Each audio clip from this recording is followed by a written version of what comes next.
Nous continuons notre belle aventure vers le mariage heureux et épanoui. Nous sommes sur la série concernant la communication efficace dans le couple. Oui, on peut parler des semaines, des années sans se comprendre et sans pouvoir réussir à faire l'autre comprendre notre message. Donc, nous partageons en ce moment 10 clés, les 10 clés pour pouvoir avoir une communication efficace, les 10 clés pour ramener la sérénité dans votre foyer et créer des ouvertures qui probablement étaient fermées depuis quelque temps dans votre foyer concernant la communication. La cinquième clé que je veux partager avec vous aujourd'hui est la clé de la communication écrite. Donc nous avons vu la communication verbale, la communication non verbale et aujourd'hui nous allons parler de la communication écrite. Parce que effectivement, il y a des personnes qui utilisent la communication écrite dans leur couple pour certaines circonstances ou certaines situations. Mon conseil est de faire en sorte que, de préférence, lorsqu'il s'agit de faire l'autre, de permettre à l'autre de comprendre notre message, je vous conseille un face-à-face ou au pire, le téléphone. Maintenant, pour des raisons ou d'autres raisons, vous préférez la communication écrite, c'est parti pour la communication écrite. Concernant la communication écrite, il faut être très strict euh, sur les principes de la communication écrite, de faire très attention. Pourquoi? Parce qu'en fait, dans la communication écrite, il n'y a pas les émotions qui accompagnent, il n'y a pas ce langage non verbal. Donc, ça veut dire qu'il n'y a pas le sourire, il n'y a pas les émotions, il n'y a pas la tonalité de la voix.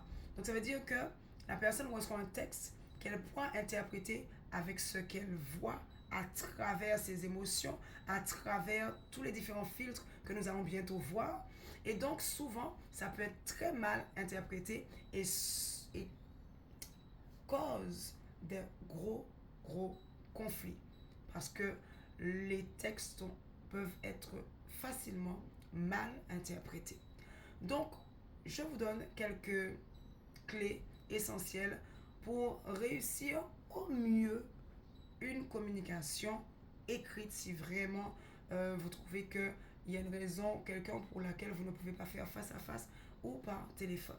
Premièrement, lorsqu'on communique à l'écrit, il y a plusieurs supports. Il y a le support papier, il y a le support SMS, il y a le support mail, il y a le support aujourd'hui WhatsApp. Donc il y a plusieurs types de supports que nous trouvons aujourd'hui. Alors celui qui pour le couple, ça c'est selon moi, qui est le plus adapté, c'est les textes du type WhatsApp. Pourquoi? Parce que avec un WhatsApp ou toute autre application qui est du même style, qui sont du même style, eh bien, on peut insérer des émoticônes. Donc, les émoticônes peuvent remplacer le langage non verbal, peuvent remplacer un sourire, peuvent remplacer une émotion, même lorsqu'il n'y a pas la tonalité, mais au moins, il y a l'image de l'émotion qu'on peut rajouter au texte. Donc, il y a déjà cela. Dans la communication écrite, il est important d'être concis. Il ne faut pas faire de longs pâtés, de longues phrases, de longs textes. C'est source de mauvaises interprétations et de gros conflits.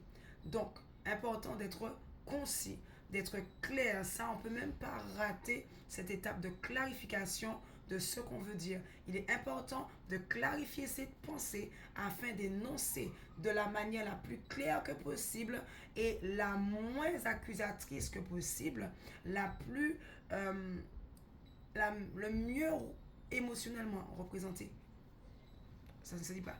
Mais voilà, de faire en sorte que l'écrit puisse vraiment ressembler le plus que possible à ce que vous voulez transmettre comme message.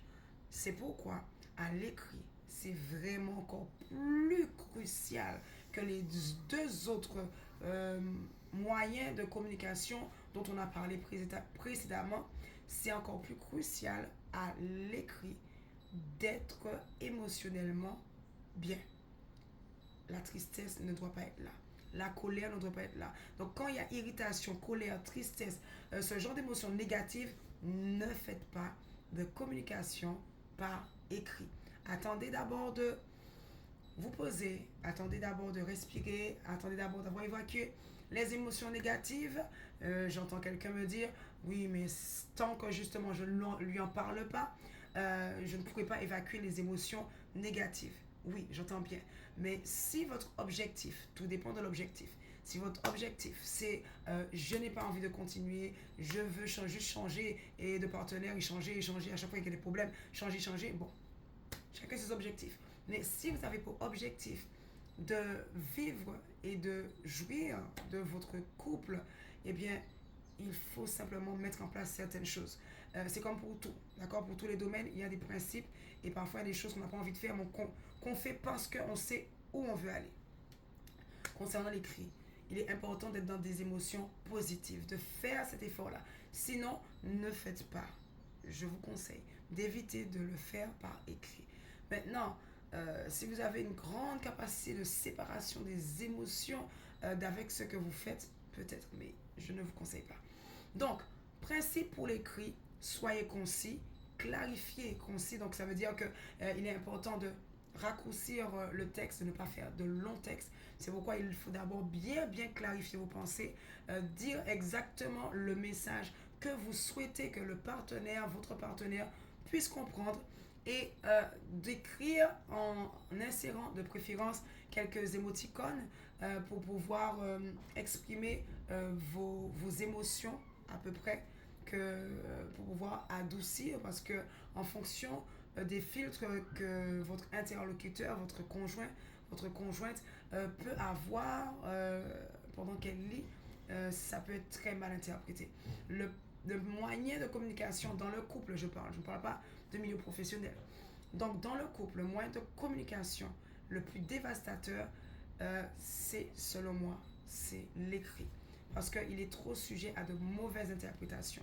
Maintenant, je le répète, si vraiment pour vous, c'est vraiment pas facile et que vous souhaitez utiliser l'écrit, clarifiez vos pensées, soyez concis. Donc, ça veut dire ne faites pas de longues phrases, soyez concis, rajoutez quelques émoticônes, faites attention à la manière de formuler, évitez le tu fais ça, tu fais ça, tu fais ça. Utilisez le maximum que possible le je. Je me sens vraiment rejeté lorsque tu réagis de telle façon. C'est différent de tu me rejettes, tu fais telle chose. Donc, important, c'est encore plus important de faire attention justement à la manière dont la phrase est formulée à l'écrit. Donc, voilà ce que je souhaitais vraiment partager avec vous. Je regarde mes notes si j'ai pris les 4 points, les différents supports, clarifier, tenez compte des filtres et soyez concis. Voilà. Donc, j'espère vraiment que ces conseils pourront vous aider et je vous dis à bientôt.